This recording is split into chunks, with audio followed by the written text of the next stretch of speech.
Welcome, everybody. I'm the Vice Rector for International Relations and Cooperation from ULB, Université Libre de Bruxelles.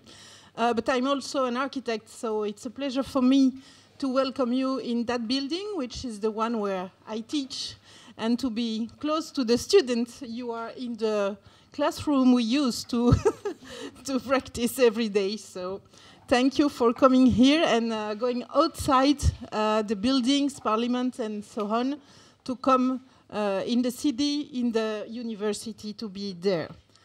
Mr. President of the Brussels Parliament, dear Monsieur Charles Piquet, Madame Rector from the Vrije Universiteit Brussels, Beste Caroline, Madame Coordinator of the Jean Monnet Network Open EU Debate, Mrs. Elena Garcia, dear participants and dear friends. So, as I said, I'm particularly happy to welcome you here today. In my faculty, in that place, but in a moment when we can say it without any doubt, constitutes a turning point in the history of European integration. Aware of all the issues at stake, the ULB decided to devote this academic year to Europe of knowledge. By choosing this theme, the ULB wants to highlight the space for cooperation and the creation of knowledge in Europe, and to raise questions about the challenges research and teaching actors face already today. This includes, for example, questions on the role of universities in European integration, in innovation, in the economy, or more precisely, their contribution to open science. But how can universities contribute to the democratic debate so needed today? In the context of Brexit and the upcoming EU elections, the Université Libre de Bruxelles wants to be a place for plural and open debate, a forum for critical thinking about the European project and its future. We want to be that platform for analyzing the challenges to the territorial, political, and economic models that have so far defined the constructions of Europe. Being an engaged university means also speaking about the democratic role of higher academic institutions, their place in European integrations, and the ways we can contribute to it through the production and dissemination of knowledge. So the ULB wants to understand the impact teaching and researching have in the European Union, but none of this can be done without our researchers and academics, without our students and partners, including universities and other institutions. So today's effort for creating insights and knowledge through a collective intelligence process is the embodiment of the ULB's will to be a lively actor in the society. So this Wednesday, over 100 students and citizens will speak and share their views on the European Union, they want and need. EU political party representatives, as well as academics, journalists, and other representatives of the civil society will be confronted to the results of this citizen consultation and to their expectations towards a new European Commission. The fact that the debate gathers use from Belgian universities, ULB and VUB, as well as from partner organizations as Universidad Autónoma de Madrid and Bucharest National School of Political Science and Public Administrations, makes it already a big success. So we salute the efforts of the newly formed Jean Monnet Network Open EU Debate and all its partners institutions, including our own Institut d'études européennes. I wish you all a very fruitful day of debates, and I hope strong debates, and I extend a warm welcome in the name of the Université Libre de Bruxelles. Monsieur le Président du Parlement bruxellois, cher Charles Piquet, nous vous remercions encore pour votre soutien. Madame la recteure de la Vrije Universiteit Bruxelles, West Caroline, we rejoice in this new collaboration between the VUB and the ULB. So the floor is yours, Caroline, and then to our colleague. Okay, thank you, Mrs. Vice Rector. And I will stand up because I like to see who's in the room. And I think it's very good, Judith, that you opened, because Europe is also about architecture, I think, and laying the great foundations. So esteemed President Piquet, esteemed Vice Rector, esteemed Professor Elena Garcia-Goitan, dear invited speakers, ladies and gentlemen, also a very special thank you to Ramona and Luciano. I will start to apologize because I will have to run and not be able to assist your debates, which is really a very good idea, and having a World Cafe is, I think, even a better idea.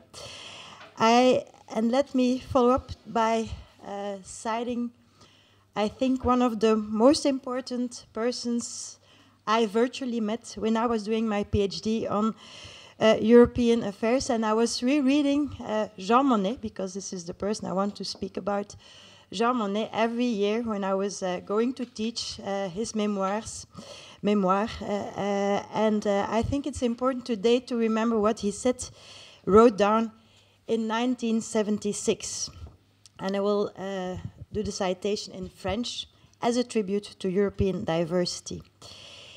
Il faut savoir que la construction de l'Europe est un changement formidable qui demandera beaucoup de temps. Que l'on soit impatient de faire aboutir les actions dont on a la charge est naturel. Mais rien ne serait plus dangereux que de confondre difficultés et échecs. Ces obstacles, on ne peut s'en douter, seront de plus en plus nombreux à mesure que l'on s'approchera du but, parce que dans la construction de l'Europe, comme dans toute autre grande entreprise, les hommes poussent devant eux les difficultés les plus graves, laissant à leurs successeurs le soin de les résoudre. Ce qui a été décidé il y a 25 ans, he's writing this in 76, ce qui a été décidé il y a 25 ans, à un moment où la volonté d'en finir avec un passé de violence ne nous laissait d'autre choix que d'avancer vers un objectif commun est toujours aussi nécessaire. En fait, depuis longtemps, nous avons dépassé le carrefour où plusieurs voies étaient offertes à notre libre choix. En 1950, nous nous sommes engagés dans un processus volontaire d'unification que personne depuis n'a pu ni voulu remettre en question. Les racines de la communauté sont fortes maintenant. Elles vont bien loin dans le sol de l'Europe. Elles ont survécu à de mauvaises saisons. Elles peuvent en supporter d'autres. Ce que nous préparons à travers l'action de la communauté n'a probablement pas de précédent. Cette communauté est fondée elle-même sur des institutions qu'il faut renforcer, tout en sachant que la véritable autorité politique dont se doteront un jour les démocraties européennes reste à concevoir et à réaliser. Les nations souveraines du passé ne sont plus le cadre où peuvent se résoudre les problèmes du présent. Et la communauté elle-même n'est qu'une étape vers les formes d'organisation du monde de demain. Jean Monnet, 1976. I thought it was important to just remember how he was assessing in 1976 the state of the union, so to speak. And of course, it's also high time to reassess the state of the union, the European Union. And I was willing to quote another person who is a European lover, but also a very critical assessor of the project, Geert Mak, who was traveling through Europe in the switch of the millennium. And so he thinks that Europe is really something that is a success, economically speaking, but not democratically speaking. And so he's writing a new book. It's coming out, I think, in September or something, or before summer. And I think it will be interesting, almost 19 years after his book in 2000, to reread what he comes up as an analysis. Now, sometimes it's also time for a coming out. And my coming out, yes, I am a European lover. Nevertheless, I think we can do better and we must do better. And actually, having a debate on Europe is just a really good idea at this moment in time. And of course, history is also and always about transitions. And it would be really not fair to say that we're living difficult times, because I think we've been through more difficult times already. But still, it is an important moment in time. And as such, the world is globalizing and seeing so many different nationalities in the room, not enough color in the room, just to mention, because we are talking about a world. But at the same time, I think it's really a good idea to have a World Café, to have an European open debate just before running up to the elections in May 2019, because all of us are invited to elect the representatives of the next European Parliament. 2019-2024 looks like an important moment to think. It is a huge responsibility indeed. I think it is, and we need to think about this responsibility, even if many of you don't have the vote mandatory. Here in Belgium, we have a mandatory vote. There are only 3 or 4 countries, I think, in Europe who have this mandatory vote. But at the same time, please, young generations, think about voting. And think, of course, before you vote, about the society you want to be part of. So the European Parliament is de facto the only elected European institution. And since its inception in 1979, its responsibilities have been growing, heading reform after reform, as in Belgium, treaty by treaty, important layers of accountability, democracy and legitimacy to the European project. And we know Europe integration always faces difficult times. This is not new. And this is why I wanted to cite Jean Monnet. And you may or you may not be in favor of its existence, but this supranational venture is indeed, I think, one of the most daring, because to some extent voluntary, political projects in the history of humanity. And indeed, that's also the reason probably why the Brits want or do not want to leave. Never before did states dare to share their sovereignty. Since the end of the last decade, with the European debt crisis, or the Eurozone crisis, as it is known by the majority of the Europeans, the EU seemed to struggle with one crisis after the other. But again, if Jean Monnet would be coming back, I don't know if he would be in such a state of alarm, because he had seen other times. And but still, the EU has been and is questioned and challenged, and I think intensely, but also I think it is good to always question and challenge the institutions that we built. We could never think that we are there already. But I think there are still some core values behind the European project that will have to bind us. Solidarity, respect of human dignity, human rights. The European Union is thought to be a union built on freedoms. Freedom of speech, freedom of mobility, freedom of establishment, and so on. Democracy, equality, I hope fairness as well. But in this period of future uncertainties, I do believe, as Judith said, that universities, and I'm happy to be a rector of a university, have an important and yet also fundamental role to play. We need to discuss more. I was talking to colleagues in the UK saying, did you do enough as a university to have people out and go to vote? And they just, all of them, I was not talking to all universities, but all the ones I was talking with said, no, we didn't. We didn't talk enough about the European project before. We were just thinking that things would work out in one way, the remains are in trouble. But they didn't discuss enough, and I think that's really a kind of failure of universities. So having this day and really engaging in an open debate through this World Café format is really something I think our university should do. But I think we should also recognize that we shouldn't remain in our university bubble. Yet we are in a bubble. We are in the beautiful building of Flagey. It's true. It's I was always jealous that ULB was in Flagey.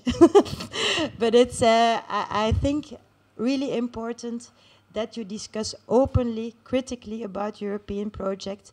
But I hope there is still an underlying belief that European project is a project that deserves a lot of attention, but also a lot of support.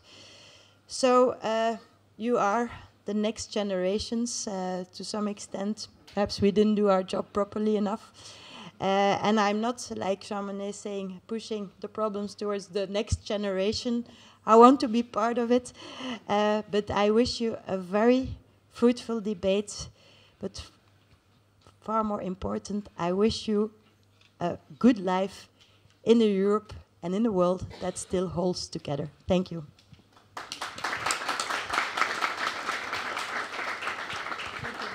And I will gladly give the floor to Elena.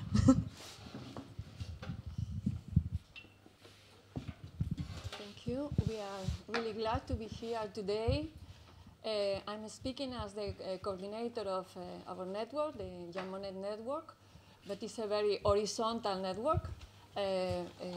The origin of this network are a group of friends and academics that are really interested on focusing politics in the important issues, not just to follow in some discourses that are proliferating everywhere. But the aim of our network is really to engage more people, not just academics, but this is very important, to work with practitioners, politicians, journalists, to be able to really discuss seriously, but also practically about these important goals that we have to really to fulfill. So we are very interested in engaging our students in the university. We are organizing, apart from these main activities, we are organizing smaller activities in our different universities, because for us it's really one of the goals is to engage. I want to speak about these new generations because some of the colleagues are very young. But I think these discussions have to be broadened. And as you said before, we cannot just stay in our academic bubble, just very worried about these important reviews we are going to publish on. And I think we are very critical, but at the same time also believers of the European projects. But we need to debate. We need to think about what is going on, the implications. So we are going to we are trying to create a wider platform in all Europe with that aims to be permanent, not just a project, as there are many projects that is going to last 2-3 years. But we really want to engage other scholars, as I say, other people, just to be able to have a kind of sustainable platform for debate that might be able just to put some issues and to say something on this wide and abstract public sphere, to have an impact on what is going in politics. But today I'm also a kind of organizer, because it's our net that is organizing this activity. And I think we are going to have very interesting, important guests that are going to share with us their experience, their thoughts. So I'm going just to give the turn to Monsieur Piquet, le président le Parlement de Bruxelles. Merci pour être ici.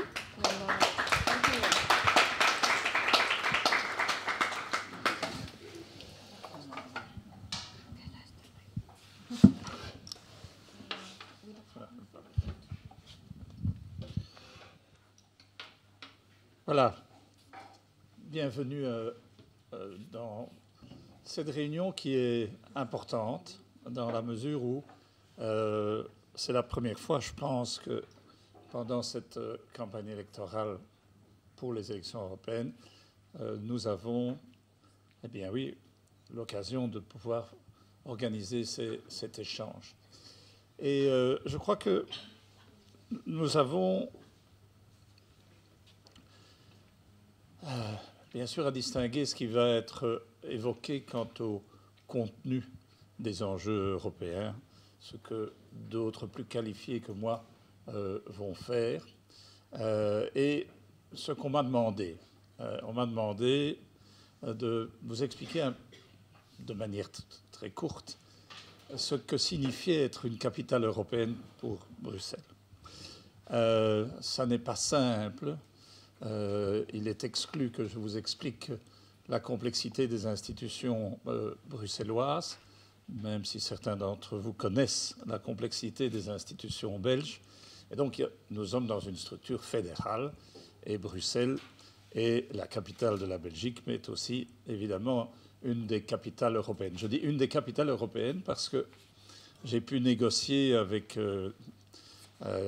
différents ministres étrangers en son temps la question des sièges européens. Et je vous assure qu'il faut se montrer extrêmement prudent lorsque l'on parle des sièges européens. Et het is natuurlijk uitgesloten dat wij over Brussel als internationaal maar Europese hoofdstad spreken.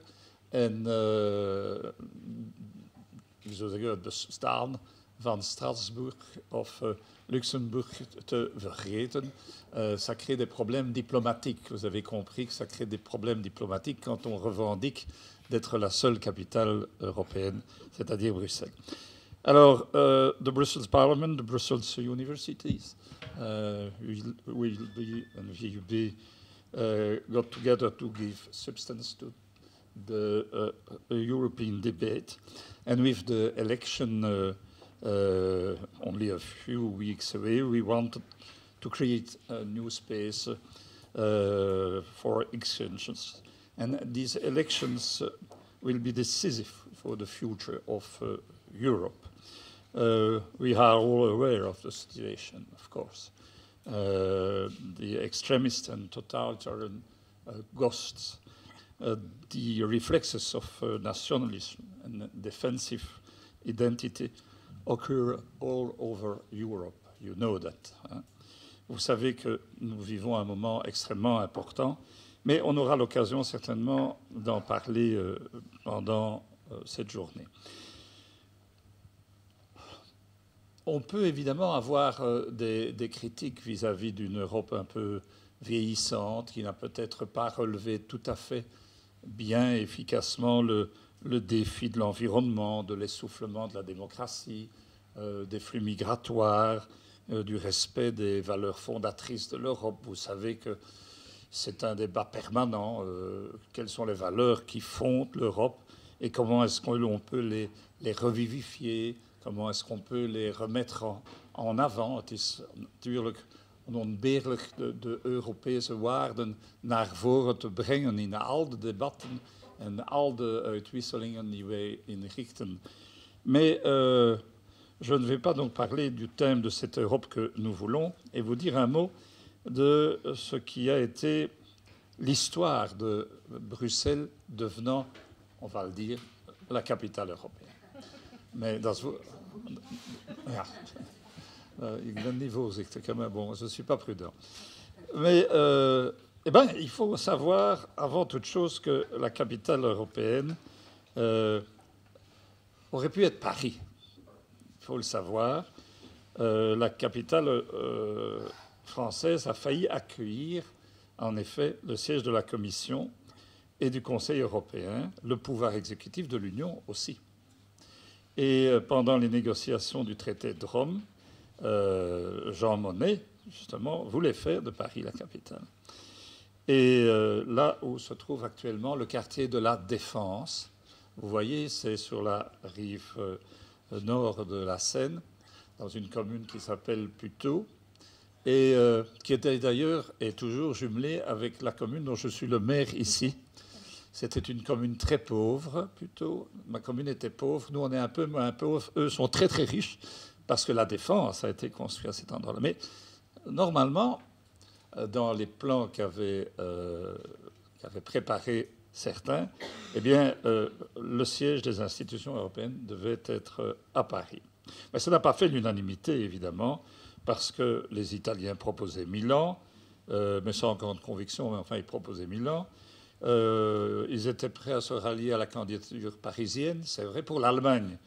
En revanche, c'était hors de question. Elle voulait que ce soit Strasbourg, que ce soit Bruxelles. Et sans surprise, les pays du Benelux, eux, avaient évidemment choisi Bruxelles. Alors, Bruxelles a finalement fait office de compromis acceptable. Pourquoi? Parce que Bruxelles est la capitale d'un pays qui n'a jamais prétendu exercer une suprématie. La Belgique n'a jamais prétendu exercer une suprématie sur l'Europe.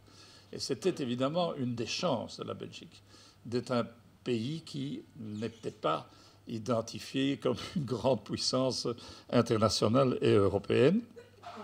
Et Bruxelles est devenue donc provisoirement la capitale de la communauté en 1958.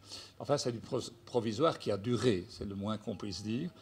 Et en 1992, lors du Conseil d'Édimbourg, eh bien, il s'est passé quelque chose de très important. Les représentants des gouvernements des États membres ont adopté à ce moment-là un accord.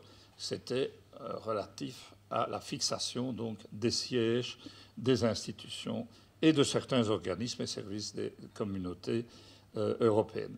Et cette décision a confirmé, oui, elle a confirmé le siège du Parlement à Strasbourg. Et la décision d'Édimbourg a été un grand tournant. Dat was een keerpunt geweest in de geschiedenis van Brussel. Dat bevestigde dus dat Brussel de Europese hoofdstad zou worden. Ça a confirmé donc à Édimbourg que Bruxelles serait capitale dans les faits de l'Europe. Et je me rappelle le Premier ministre me téléphonant, le Premier ministre belge me téléphonant, qui était à Édimbourg en disant, voilà, dans un ton que Madame connaît bien, on a ceci, on a deze zetel, on a ce siège-là, etc. Est-ce que c'est bon? Oui, c'est bon, allez, hop.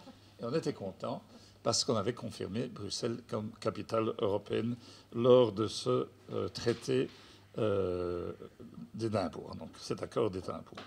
Alors, aujourd'hui, je ne vais pas vous donner un cours sur les institutions européennes, vous les connaissez. Le Parlement a son siège à Strasbourg, où se tiennent les 12 périodes de session plénière mensuelle, y compris la session budgétaire.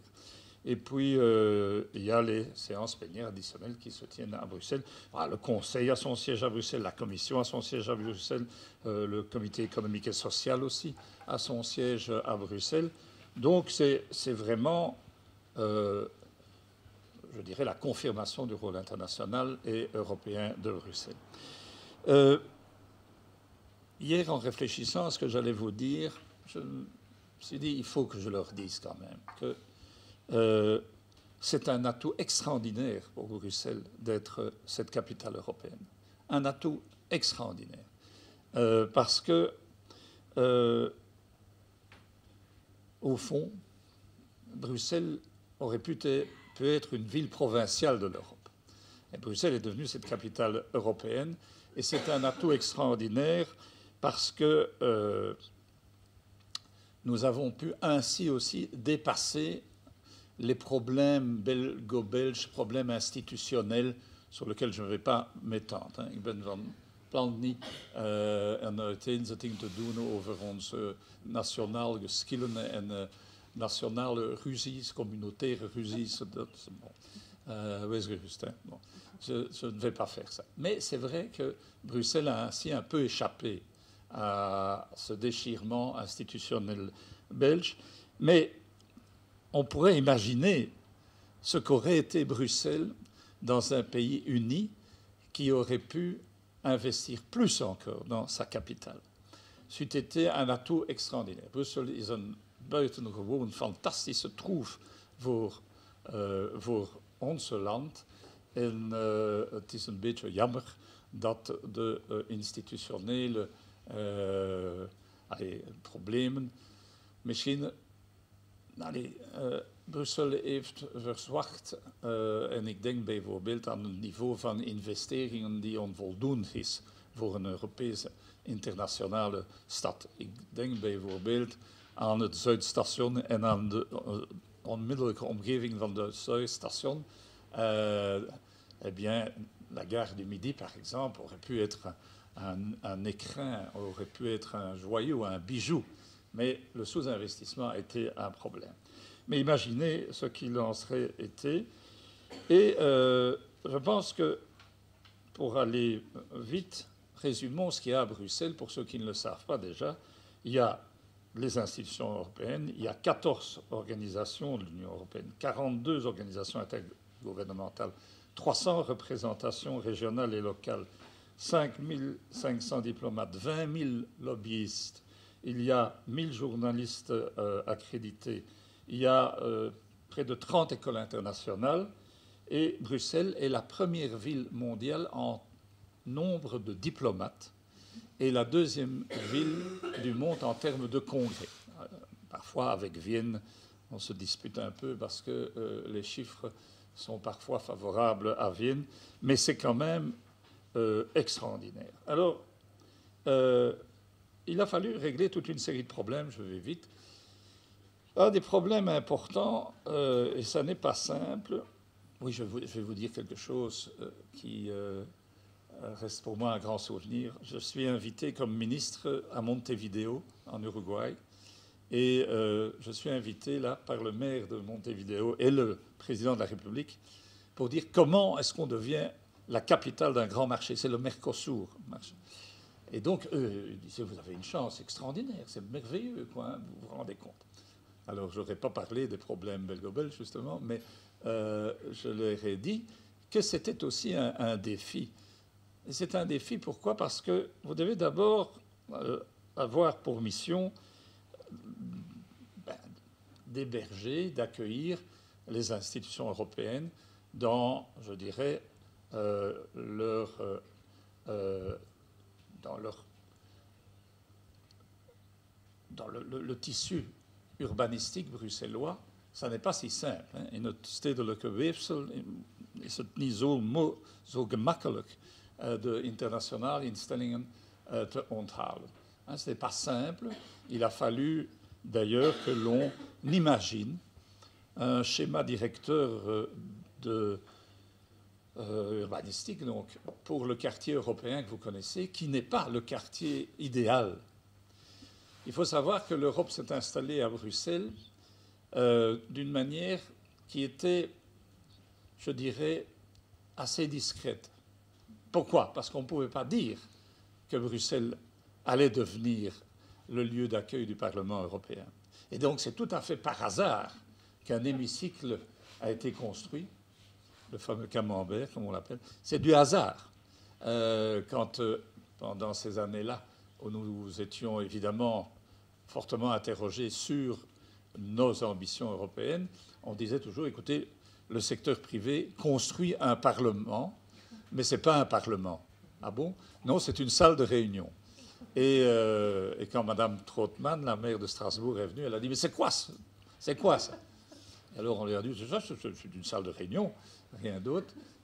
Mais le revers de cela, c'est que le secteur privé a été amené à développer des projets immobiliers sans vraiment beaucoup de cohérence, hein, il faut le dire. Donc, c'est, pour ceux qui ont visité le quartier européen, ce n'est pas un exemple d'harmonie urbanistique. Nous avons réparé ça peu à peu avec un schéma directeur qui vise à faire quoi? À remettre plus de mixité de fonctions dans ce quartier, à dégager des espaces publics, à régler des problèmes de mobilité, mais ce n'est pas simple. Donc, c'était le premier défi. Dat was een eerste uitdaging, de inplanting van de internationale en Europese instellingen in deze week. Deuxième chose que je voudrais souligner ici, c'est que il faut évidemment assurer aussi une fonction symbolique. Ça n'est pas clair, ça n'est pas simple. La fonction symbolique, elle est forte, évidemment. Elle est forte parce que, bon, il y a ces bâtiments, il y a le Berlaymont, il y a le Conseil des ministres, etc. Il y a maintenant, depuis peu, on a appelé ça le musée de l'histoire européenne, mais c'est en fait un lieu que l'on a négocié longtemps avec les institutions européennes pour que les touristes, qui sont nombreux, qui viennent dans ce quartier-là, connaissent un peu l'histoire européenne. Mais cette mission de capitale, elle est aussi une mission qui pose le défi de quoi? Le défi de la multiculturalité de la ville. Cette ville a fort changé. Elle s'est internationalisée. Et vous le savez bien, pour ceux qui y vivent, aujourd'hui, das een smeltkroes, on dit en néerlandais, hein, je crois. C'est vraiment un lieu de concentration de diverses identités culturelles, avec, je dirais, un grand défi qui est celui du vivre ensemble. Et je pense que ce défi-là doit s'accompagner aussi d'une réflexion sur les équilibres socio-économiques de la ville. Donc, pour vous dire combien cette ville est cosmopolite, il y a plus de 400 000 étrangers sur une population totale de 1 200 000 personnes. Un Bruxellois sur 3 est de nationalité étrangère et 1 sur 5 est ressortissant d'un État membre. Mais c'est oublier la grande quantité de Belges qui ont été naturalisés, qui ont pris la nationalité. Et donc, on est vraiment là devant voor een wire van culturele identiteit, een diversiteit, een culturele verscheidenheid die een troef kan worden, maar die ook een uitdaging blijft. Ça reste quand même aussi un défi, la multiculturalité d'une ville internationale, comme dans toutes les villes, allez-vous me dire. Paris est aussi une ville internationale, Londres est aussi une ville internationale, mais nous sommes une ville qui est petite.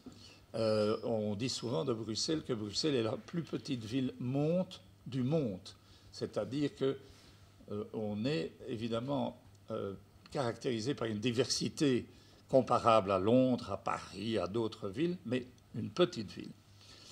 J'aime bien la remarque que m'a fait un Américain il n'y a pas longtemps. Il m'a dit, quand je suis à Bruxelles, j'ai l'impression d'être nulle part et d'être partout. C'est-à-dire qu'en fait, on ne sait pas très bien ce que c'est Bruxelles, mais en même temps, on a l'impression d'y trouver le monde entier. Et je crois que c'est peut-être ce qui caractérise le plus et le mieux Bruxelles, cette multiculturalité.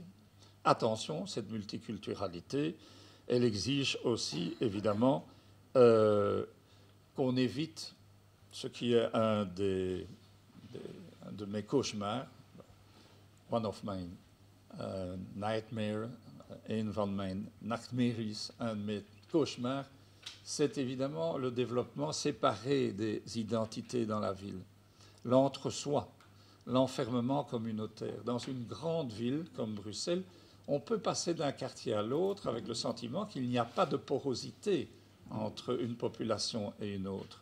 Et donc vous allez boire votre verre à la place de Luxembourg, au Châtelain, à Schaerbeek, il y a des lieux pareils aussi, à Ixelles, dans ma commune au Parvis de Saint-Gilles aussi. Vous rencontrez là des gens qui sont de tout horizon sociaux, mais il y a quand même des risques à un moment donné de ce que ce développement séparé s'opère dans la ville. Je suis optimiste. Je suis optimiste parce que certains chiffres montrent que les Européens se dispersent. Quand je dis les Européens, ceux qui viennent travailler à Bruxelles, ceux qui viennent s'installer à Bruxelles, se dispersent mieux dans la ville qu'il y a 20 ans. Alors ça, c'est important. Il n'y a pas donc vraiment, il y a un quartier de bureaux européens, il n'y a pas un quartier de ressortissants européens. Et la question, c'est évidemment celle de la mixité sociale. La mixité sociale, elle a souvent été évoquée à Bruxelles parce que les contrastes sont parfois quand même très marquants entre certains quartiers et d'autres. Et donc, c'est ce que j'ai souvent expliqué dans des colloques à l'étranger où on venait évoquer entre spécialistes, que je ne prétends pas être, le thème de l'environnement, de la mobilité, le thème du logement, etc., le thème de la santé, des questions sociales. J'ai dit, OK, il y a toutes ces questions-là, mais la question qui est supérieure à toutes les autres, l'enjeu qui est supérieur à tous les autres, c'est certainement l'enjeu du vivre ensemble. Dat is de uitdaging van de sociaal samenhang, de sociale cohesie, la cohésion sociale, het samenwonen tussen de verschillende identiteiten. Ça, c'est vraiment important, et au-delà, justement, des statuts sociaux qui sont très différents.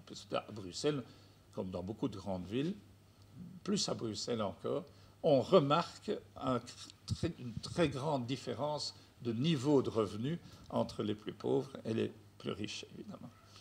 Alors, qu'est-ce que nous allons faire dans les années qui viennent? Il faut que nous innovions toujours plus, mesdames, messieurs, il faut que nous innovions toujours plus pour, ici, à Bruxelles, faire en sorte que la citoyenneté européenne ne soit pas une chimère, que la citoyenneté européenne ne soit pas un rêve. Je pense qu'on peut construire une citoyenneté européenne. Je ne peux pas taire une préoccupation majeure. J'en parlais tout à l'heure avec la rectrice de la VUB. Je suis terriblement déçu par le peu d'écho que les médias font de l'actualité européenne. Il y a dans un journal français, je crois que c'est dans Libération, il y a une référence à une étude qui a été réalisée en France par la Fondation Jean Jaurès et qui fait état du nombre de messages relatifs à l'actualité européenne dans les télévisions françaises. C'est catastrophique. Hein. Donc je crois qu'il y a un peu plus de 2% d'informations relatives à l'Europe et à la construction européenne. Il faut faire un effort. Il faut faire un effort pour que dans les médias, le politique doit faire un effort aussi, on puisse parler plus de l'actualité européenne. La construction européenne, c'est quelque chose qui a donné passion à ma génération. Je me rappelle qu'en dernière année du secondaire, il y avait un tournoi d'éloquence qui était organisé par plusieurs écoles à Bruxelles et auquel j'ai participé. Je n'ai pas gagné le tournoi d'éloquence. D'ailleurs, vous avez pu constater que je n'aurais pas pu le gagner. Mais le tournoi d'éloquence avait comme thème, après la CECA, l'unité européenne. Après la communauté du charbon et de l'acier, l'unité européenne. C'était dans les années 60. Et, on l'a dit tantôt, nous avions à ce moment-là mis toujours en avant le fait que la construction européenne était un gage de paix, ce que les générations nouvelles parfois ignorent. C'était cette nécessité de construire l'Europe pour faire cesser les conflits intra-européens. Aujourd'hui, on va se retrouver dans une situation inquiétante et je crois que vous l'aurez remarqué. On peut, considérer qu'il y a de vrais ennemis de la construction européenne. Commencez à vous les décrire, vous les connaissez. On peut considérer aussi qu'il y a un certain nombre de dirigeants et de chefs d'État qui sont partisans d'aller plus loin dans la construction européenne, mais pas avec la même vision de l'Europe. Vous voyez comme vous les échanges entre ce qui va probablement être la dame qui va succéder à Merkel et Macron, et je voyais quand même des grosses différences du style l'Allemagne veut garder une grande latitude en matière économique, mais veut bien d'une sécurité européenne. Macron est, lui, plutôt pour toute une série de nouvelles dispositions sociales et économiques, donc pour une plus grande intégration économique et sociale, mais par contre ne veut pas rentrer dans un débat sur une armée européenne, ou en tout cas pas de la manière dont les Allemands l'envisagent. Et donc vous voyez qu'il y a des visions de la construction européenne qui sont différentes. Enfin, toujours est-il, et pour conclure, je pense que Bruxelles a eu cette énorme chance d'accueillir l'Europe. Vous entendrez à Bruxelles des gens dire « Oh, mais l'Europe a amené la gentrification des quartiers, les loyers ont augmenté, nous avons perdu notre identité. Hein, nous avons perdu notre identité parce que nous sommes devenus une ville internationale. » Mais non, c'est un atout exceptionnel. Et la seule chose qu'on peut regretter, c'est que Bruxelles est une ville assez petite. Et dans ma vie politique, une chose que j'aurais échoué à créer et à promouvoir, c'était l'idée d'une communauté métropolitaine qui aurait permis, d'une part, de faire en sorte que le territoire de Bruxelles soit un peu plus grand pour pouvoir permettre justement ces équilibres socio-économiques dans une échelle un peu plus large, et en même temps de pouvoir faire de Bruxelles aussi un lien symbolique avec la Flandre et la Wallonie, parce que je crois qu'en fait, les deux autres régions du pays ont tout intérêt à coopérer avec Bruxelles, et Bruxelles a tout intérêt à coopérer avec les deux autres régions. Je vous ai donc un peu parlé de mes préoccupations bruxello-bruxelloises. On va vous parler maintenant d'autres enjeux européens plus larges que ce qui se passe à Bruxelles et quelles sont les préoccupations des Bruxellois. Mais je pense qu'on ne peut pas faire l'impasse sur la question de savoir comment l'Europe prend forme physique, comment l'Europe prend des formes symboliques.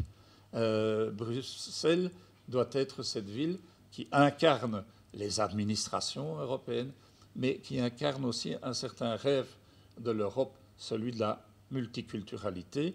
Et je pense que les élections européennes maintenant seront un grand tournant, peut-être un très grand tournant, mais que, en tout cas, nous gardions dans nos cœurs le rêve de cette Europe qui doit retrouver aussi plus de crédibilité dans un monde multipolaire maintenant, où c'est vrai, quand on voyage, quand on va à l'étranger, on sent bien, et vous en avez l'expérience aussi, on sent bien les doutes du reste du monde sur la construction européenne, et bien que l'on efface ces doutes par l'enthousiasme, et que cet enthousiasme soit surtout présent là où l'Europe se concrétise, à Bruxelles.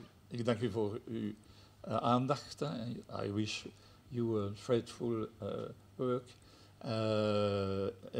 Et je pense que nous aurons, pendant cette campagne électorale, l'occasion, nous, au Parlement européen, encore de diffuser des informations sur les enjeux européens, parce que la question, c'est est-ce que les gens comprennent l'Europe? Non, mais au lieu de souligner les défauts de l'Europe, il faudrait souligner les bienfaits de l'Europe. Et les bienfaits concrets, pratiques, dans certains quartiers de Bruxelles, où je vais, je leur dis, mais ça, vous voyez, ça ce sont des fonds européens qui ont fait ça. Je vais dans certains quartiers, je dis, ces problèmes-là ont été réglés par des directives européennes.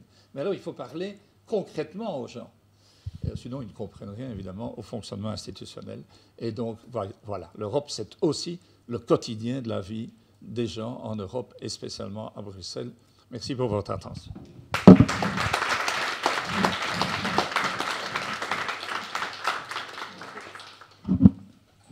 Thank you very much for this very, how can I say, very in the soil intervention for me, who is an architect.